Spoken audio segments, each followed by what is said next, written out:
Hello, everybody. How are you doing? Welcome to another episode of Wisdom Moments on K24 with me, C.J Atemo, the Sage. Hope, as I always say, that this is beneficial to you. If you've been following us all through, give us a feedback. Let's get to know which episode did impact you the most, or what topic is it that has affected you the most in positively affected you the most, and what would you want us to talk about as well? Are there any questions that you have? Are there any clarifications that you need? Get in touch with us, cjatsol@gmail.com if you need to use email. But on all of the social media platforms, it's CJ Atemo, including the YouTube channel CJ Atemo. Subscribe, follow on Instagram, Twitter, and Facebook, as well as LinkedIn. You will find CJ Atemo all across, and let's interact even the more.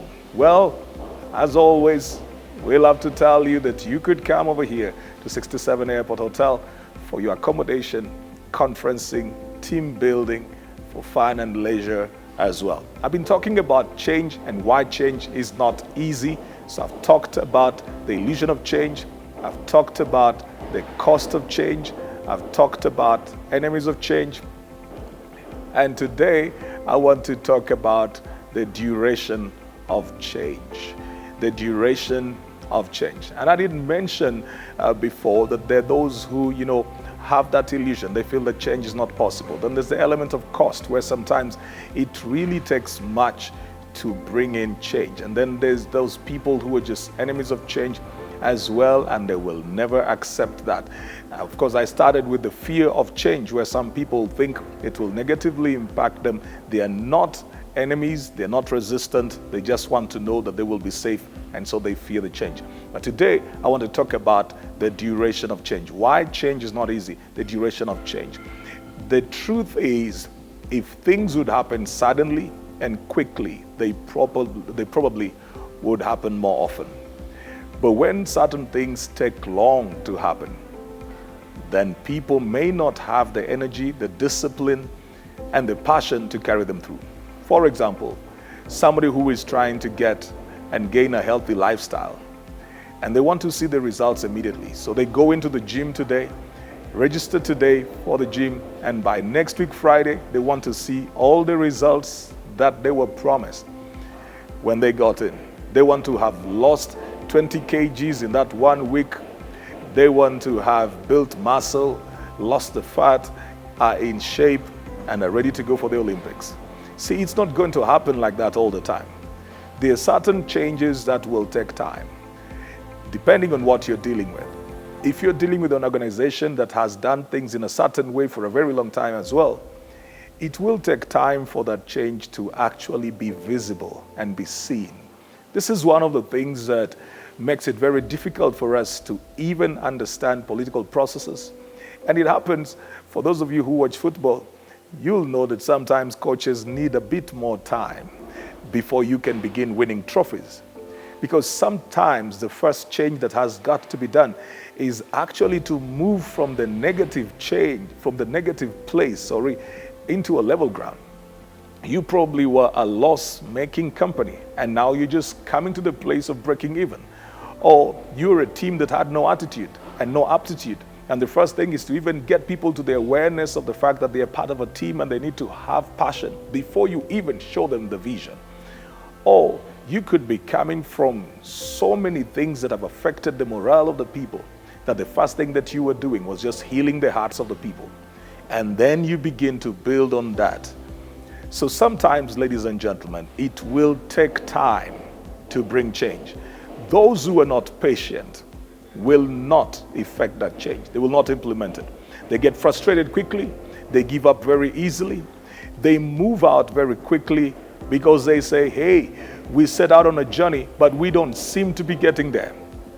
One of the ways to know that change is actually happening is to look at how things used to be before you started implementing the change.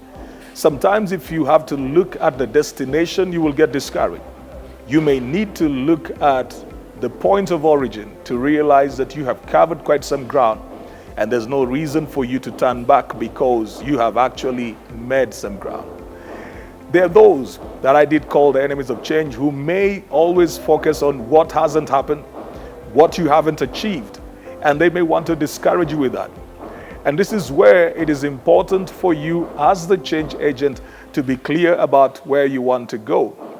Because if you clearly know where you want to go and you have broken down this into achievable goals, then you will not be swayed or dissuaded by the things that the people will be saying, the criticism, and all of those who will be trying to bring conflict around your way.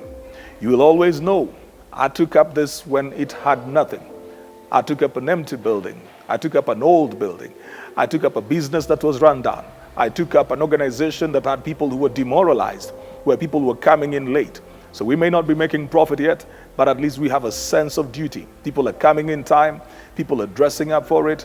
Reports are being released. People are actually putting in the work. If you can see that, then you don't get discouraged however long it takes.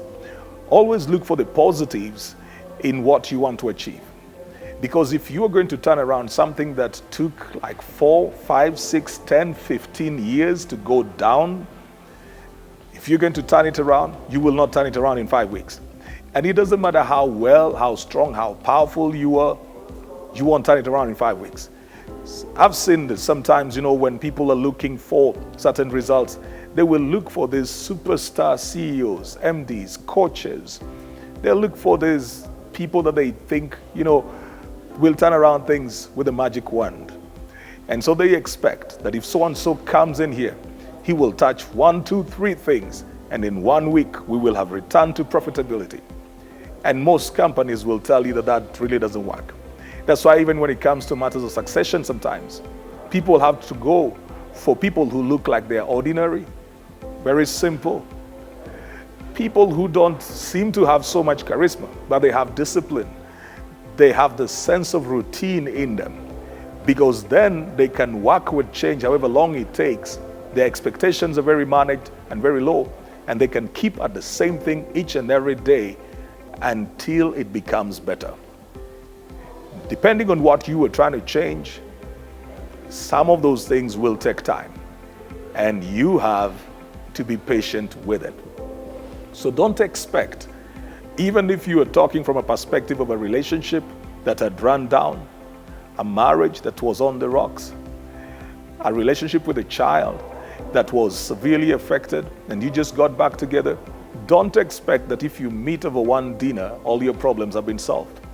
Don't expect that if you will meet a friend that you have not talked with for 5 years because you had an issue with them, that if you meet and you have a selfie together and put it on Instagram, you are now fine. Don't expect that. Most effective change takes time, and you have to be patient with that change. Lacking patience with change is a sense of selfishness. It means you are more driven by what you want to feel and get out of it than the process itself. Because see, the process involves a lot of people, not just you. So it's important for you to be patient with change, because a lot of people give up on change just because of the duration of change. Anytime you are planning to have a change, please work on your timelines and make them realistic by making them longer than you actually anticipate for them to take. So say it will take us 5 years to change when you actually think it will take you 3. These have been Wisdom Moments on K24 with me, C.J Atemo.